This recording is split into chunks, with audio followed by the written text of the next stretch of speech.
Poetry and the Gods by H.P. Lovecraft and Anna Helen Crofts. A damp, gloomy evening in April it was, just after the close of the Great War, when Marcia found herself alone with strange thoughts and wishes, unheard-of yearnings which floated out of the spacious 20th century drawing-room, up the misty deeps of the air, and eastward to far olive groves in Arcady, which she had seen only in her dreams. She had entered the room in abstraction, turned off the glaring chandeliers, and now reclined on a soft divan by a solitary lamp which shed over the reading table a green glow as soothing and delicious as moonlight through the foliage about an antique shrine. Attired simply in a low-cut evening dress of black, she appeared outwardly a typical product of modern civilization.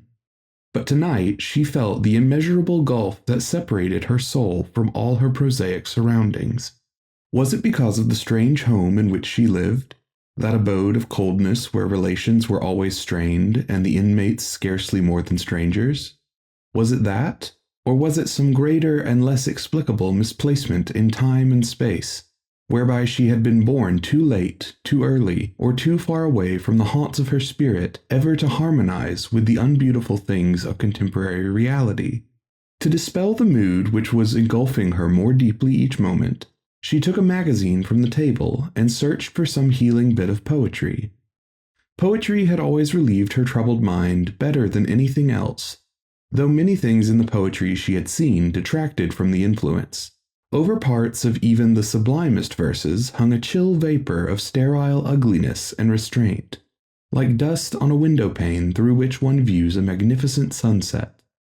Listlessly turning the magazine's pages, as if searching for an elusive treasure, she suddenly came upon something which dispelled her languor. An observer could have read her thoughts and told that she had discovered some image or dream which brought her nearer to her unattained goal than any image or dream she had seen before. It was only a bit of vers libre, that pitiful compromise of the poet who overleaps prose, yet falls short of the divine melody of numbers. But it had in it all the unstudied music of a bard who lives and feels, and who gropes ecstatically for unveiled beauty. Devoid of regularity, it yet had the wild harmony of winged, spontaneous words, a harmony missing from the formal, convention-bound verse she had known. As she read on, her surroundings gradually faded, and soon there lay about her only the mist of dream, the purple, star-strewn mists beyond time, where only gods and dreamers walk. Moon over Japan, white butterfly moon, where the heavy-lidded Buddhas dreamed to the sound of the cuckoo's call. The white wings of moon butterflies flicker down the streets of the city, blushing into silence the useless wicks of round lanterns in the hands of girls. Moon over the tropics, a white curved bud opening its petals slowly in the warmth of heaven. The air is full of odors and languorous warm sounds. A flute drones its insect music to the night, below the curving moon petal of the heavens. Moon over China, weary moon on the river of the sky. The stir of light in the willows is like the flashing of 1,000 silver minnows through dark shoals. The tiles on graves and rotting temples flash like ripples. The sky is flecked with clouds like the scales of a dragon.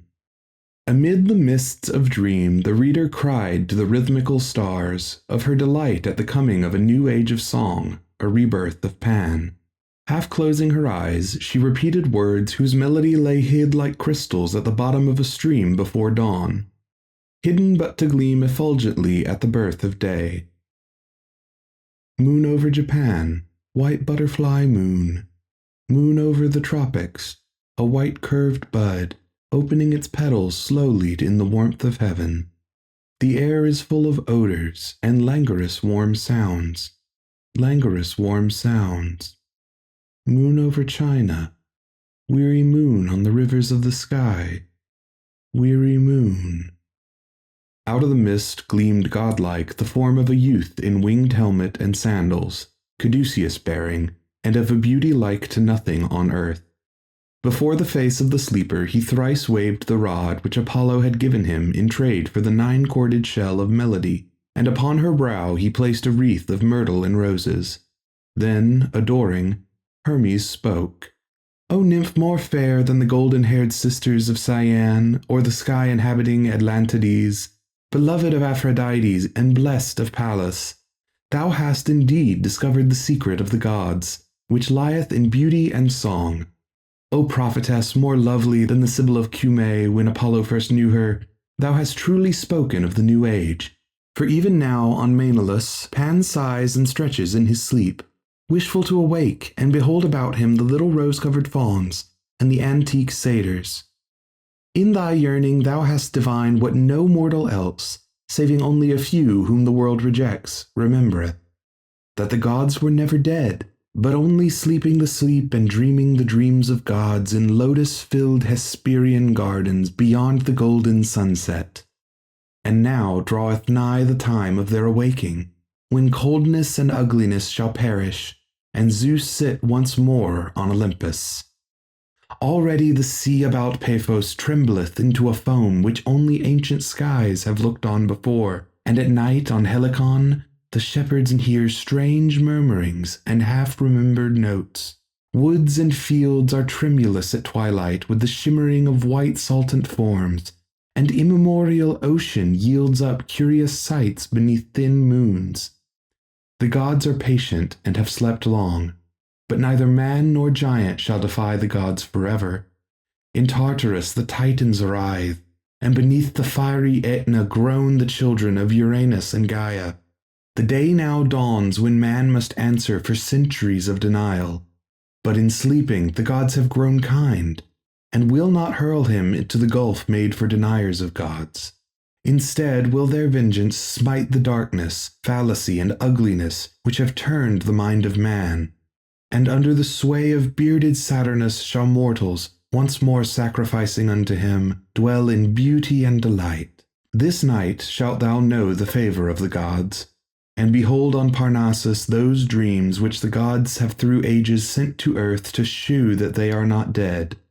For poets are the dreams of the gods, and in each age someone hath sung unknowing the message and the promise from the lotus gardens beyond the sunset. Then in his arms Hermes bore the dreaming maiden through the skies. Gentle breezes from the tower of Aeolus wafted them high above warm scented seas, till suddenly they came upon Zeus holding court on the double-headed Parnassus, his golden throne flanked by Apollo and the Muses on the right hand, and by ivy-wreathed Dionysus and pleasure-filled Bacchae on the left hand. So much of splendor Marcia had never seen before, either awake or in dreams, but its radiance did her no injury, as would have the radiance of lofty Olympus.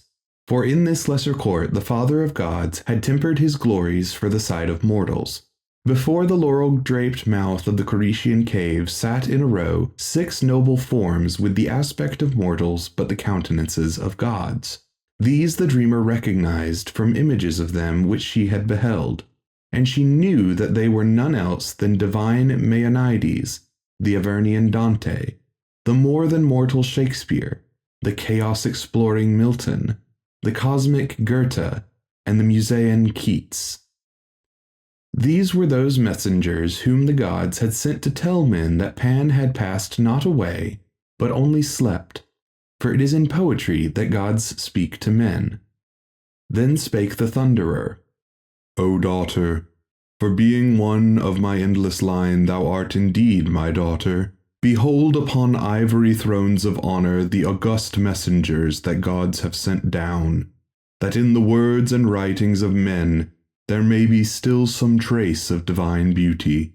Other bards have men justly crowned with enduring laurels, but these hath Apollo crowned, and these have I set in places apart, as mortals who have spoken the language of the gods.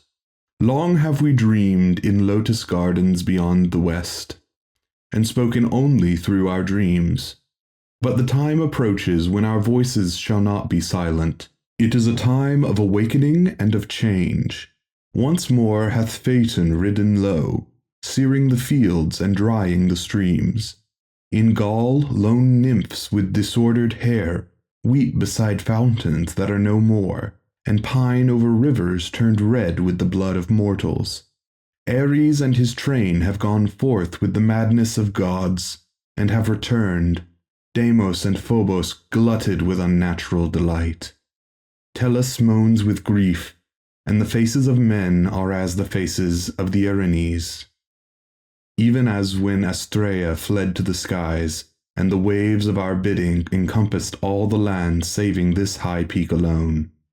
Amidst this chaos, prepared to herald his coming yet to conceal his arrival, even now toileth our latest born messenger, in whose dreams are all the images which other messengers have dreamed before him. He it is that we have chosen to blend into one glorious whole all the beauty that the world hath known before, and to write words wherein shall echo all the wisdom and loveliness of the past. He it is who shall proclaim our return, and sing of the days to come when fauns and dryads shall haunt their accustomed groves in beauty. Guided was our choice by those who now sit before the Coretian grotto on thrones of ivory, and in whose songs thou shalt hear notes of sublimity by which years hence thou shalt know the greater messenger when he cometh. Attend their voices as one by one they sing to thee here. Each note shalt thou hear again in the poetry which is to come, the poetry which shall bring peace and pleasure to thy soul. Though search for it through bleak years thou must. Attend with diligence, for each chord that vibrates away into hiding shall appear again to thee after thou hast returned to earth, as Alpheus, sinking his waters into the soul of Hellas, appears as the crystal Arethusa in remote Sicilia. Then arose Homeros, the ancient among bards, who took his lyre and chanted his hymn to Aphrodite. No word of Greek did Marcia know, yet did the message not fall vainly upon her ears, for in the cryptic rhythm was that which spake to all mortals and gods, and needed no interpreter. So too the songs of Dante and Goethe, whose unknown words clave the ether with melodies easy to read and to adore. But at last remembered accents resounded before the listener. It was the swan of Avon, once a god among men, and still a god among gods. Right, that from the bloody course of war my dearest master, your dear son, may hie. Bless him at home in peace, whilst I from far his name with zealous fervour sanctify. Accents still more familiar arose as Milton, blind no more, declared immortal harmony. Or let thy lamp at midnight hour be seen in some high lonely tower, where I might oft outwatch the bear with thrice great Hermes, or unsphere the spirit of Plato to unfold, that worlds or what vast regions hold the mortal mind that hath forsook her mansion in this fleshly nook. Sometime let gorgeous tragedy in sceptred pall come sweeping by, presenting Thebes or Pelops' line, or the tale of Troy divine. Last of all came the young voice of Keats, closest of all the messengers to the beauteous fawn folk. Heard melodies are sweet, but those unheard are sweeter. Therefore, ye soft pipes, play on. When old age shall this generation waste, thou shalt remain, in midst of other woe than ours, a friend to man, to whom thou sayest, Beauty is truth, truth beauty. That is all ye know on earth, and all ye need to know. As the singer ceased, there came a sound in the wind blowing from far Egypt, where at night Aurora mourns by the Nile for her slain son Memnon. To the feet of the Thunderer flew the rosy-fingered goddess, and kneeling cried, Master, it is time I unlocked the gates of the east. And Phoebus, handing his lyre to Calliope, his bride among the Muses, prepared to depart for the jeweled and column-raised palace of the sun, where fretted the steeds already harnessed to the golden car of day. So Zeus descended from his carven throne and placed his hand upon the head of Marcia, saying, Daughter, the dawn is nigh, and it is well that thou shouldst return before the awaking of mortals to thy home. Weep not at the bleakness of thy life, for the shadow of false faiths will soon be gone, and the gods shall once more walk among men. Search thou unceasingly for our messenger. For in him wilt thou find peace and comfort. By his word shall thy steps be guided to happiness, and in his dreams of beauty shall thy spirit find all that it craveth. As Zeus ceased, the young Hermes gently seized the maiden and bore her up toward the fading stars, up and westward over unseen seas. Many years have passed since Marcia dreamt of the gods and of their Parnassian conclave. Tonight she sits in the same spacious drawing room, but she is not alone. Gone is the old spirit of unrest, for beside her is one whose name is luminous with celebrity, the young poet of poets at whose feet sits all the world. He is reading from a manuscript words which none has ever heard before, but which when heard will bring to men the dreams and fancies they lost so many centuries ago, when Pan lay down to doze in Arcady, and the greater gods withdrew to sleep in lotus gardens beyond the lands of the Hesperides.